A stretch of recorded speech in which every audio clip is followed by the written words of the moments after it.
Makna Parlimen akan berakhir pada 16 Mei atau 16 Jun 2023. Saya lupa Mei atau Jun persidangan yang pertama. Mana persidangan terakhir ni 16 hari bulan juga. Bulan yang sama, tapi tahun berbeza. Kalau ikut, dia punya expired date. Tapi sekarang pun dah boleh bubar Parlimen. Tak ada isu. Dan kita memang perlu bubarkan Parlimen untuk kita membetulkan kerosakan dalam sistem keadilan warisan kerajaan Pakatan Harapan. Pakatan Harapan mewariskan kepada kita sistem keadilan yang telah rosak. Bila kita minta Perdana Menteri membetulkan kerosakan, mereka akan tuduh Perdana Menteri mencampuri. Julai, okey Julai. Terima kasih tuan. Julai. Makna Julai terima kasih. So, faham, nampak dah apa yang sampaikan. Kita bukan minta Perdana Menteri mencampuri, tapi kita minta membetulkan kerosakan sistem era PH. Sebab segala pendakwaan yang berlaku hari ini adalah pendakwaan era PH yang ketika itu pengarah SPRM Latifah Koya orang kuat PKR. Yang kena dakwa tu orang UMNO. PKR memanglah anti kepada UMNO.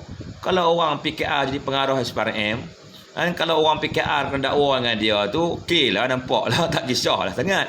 Tapi orang PKR, pemimpin tertinggi PKR, pengarah SPRM ni, buat sesatan kepada tokoh-tokoh utama UMNO.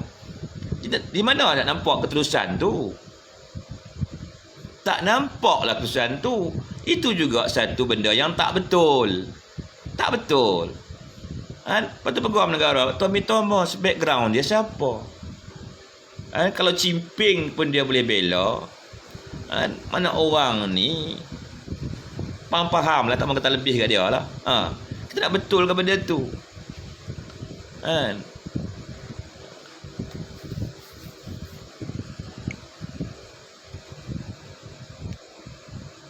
JKR, tuan tak takut ke saman? Nak saman saya atas faktor apa? Saya bukan bercakap soal mahkamah. Dalam mahkamah, saya cakap soal eksekutif PH tu. Saya cakap soal Latifah Koya, pengarah SPRM orang PKR. Saya bukan bercakap benda dalam mahkamah. Pasal mahkamah, isu mahkamah dia bukan mendakwa. Hakim bukan kerja yang mendakwa orang. Hakim bukan kerja yang menyiasat orang.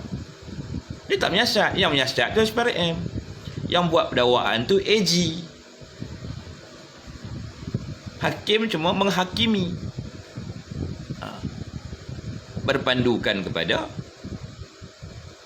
charge yang dibuat oleh AG. AG itu ketua pendakwa raya yang menjaga kepentingan umum, bukan jaga kepentingan Mahdi. Dia mesti jaga kepentingan umum. Dia tak boleh berat pada kerajaan sebenarnya, dia kena berat kepada umum. Sekarang ni banyak orang dah bangkit Malaysia kes apa cerita hakim yang menjatuhkan hukuman bersalah kepada bosku tu. Kadang ada konflik of interest. Benda tu pun dah siasat oleh SPRM. SPRM pun telah mengeluarkan kita rasmi bahawa siasatan selesai dan dihantar kepada AG. Cuma tidak ada sebarang pendakwaan. Kebiasaannya, kalau kes di kebiasaan ikut kefahaman saya lah orang kampung, kalau kes tu disiasat dan di IP dihantar kepada AG, maknanya ada perkara yang perlu dijawab. Tapi kita tak petikaikan AG yang ada sekarang. Dia kebal. Dia 145/3. Kuasa budi bicara, memulakan, menjalankan, menghentikan sebarang proceeding kes. Saya cakap soal budi bicara lah ni. Sama juga macam kes Datin Sri Rosmah Mansur. Macam mana disiasat zaman bila? Zaman Latifah Koya. Didakwa zaman bila? Zaman Tommy Thomas. Sedangkan Tommy Thomas ada 145/3. Ada kat dia.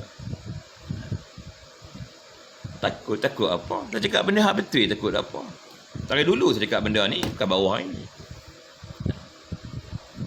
Apa orang tengok tuan lah, saya tak view tak ada orang depa kacau saya view. Kan?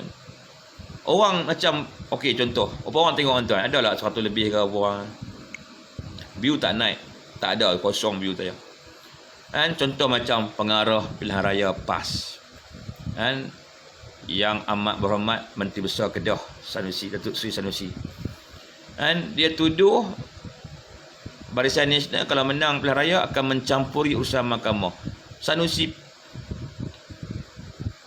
kena ingat, siapa yang mencampuri urusan keadilan ni? Sanusi tak nampak ke Latifah Koya siapa dia, Tommy Thomas siapa dia? Kita bukan nak mencampuri urusan mahkamah, kita nak betulkan campur tangan PH dulu ni. Takkan kita nak pakai siasatan yang dibuat oleh Latifah Koya. Kan? Malah Latifah Koya ni mengedarkan audio tu. Mana boleh buat macam tu? Kalau macam tu, rosaklah negara. Kadang-kadang kita telefon satu orang politik ni. Orang politik ni kadang-kadang dia akan cakap ni nak ambil hati. Kita berikut. Kita telefon bos. Tak ada kerja lah bos, boleh tolong sikit kat bos, nak ambil cari projek satu bos. Company lama tak dapat kerja ni. Nanti I bagi kat bos 10%. Orang tak kata apa, dia diam . Dia kata diam, tak kata apa pun, hehehe je. Lepas tu kita sebarkan audio tu. Dah orang tu buta-buta yang tuduh ambil 10%. Mudahlah orang nak menanya orang macam tu. Benda-benda tu saya pun dulu kerja penyiasat juga. Tak pernah lagi dah saya tengok dulu ni sampai audio rakaman curi ni disebarkan oleh seorang pengarah. Benda tu pada pandangan saya cuma untuk sekadar membantu siasatan, tidak boleh dijadikan eksibit atau bahan bukti di mahkamah pun. Tapi zaman PH semua dia terbalik. Benda yang tak boleh disebarkan dalam untuk pengetahuan umum tu, salah tu sebenarnya tu. Privasi orang tu. Kalaulah sampai tahap, kalau betul lah panggil telefon tu, panggil telefon menteri pun orang boleh tap. Bayangkanlah. Dahsyat tak dahsyat lah. Dahsyat tak dahsyat lah. Mana perancangan ni untuk menjatuhkan Najib ni bukan baru berlaku. Maknanya ketika Najib Razak sebagai Perdana Menteri pun dah berjalanlah perancangan ni. Sebab tu tuan-tuan tersebar audio tu. Audio tu masa dia Perdana Menteri kan. Maknanya perancangan lah. Dahsyat betul lah. Sampai intercept phone call orang ni hebat lah. Nak intercept bukan susah tuan. Tuan tahu orang intercept macam mana. Dia tahu tuan pakai line apa. Dia kontak telco tuan. Lepas tu bila panggil tuan call keluar atau orang call tuan masuk, dia akan alih saja. Tanpa ada bunyi apa pun. Bukan zaman dulu. Dia alih lah kepada yang ada power tu.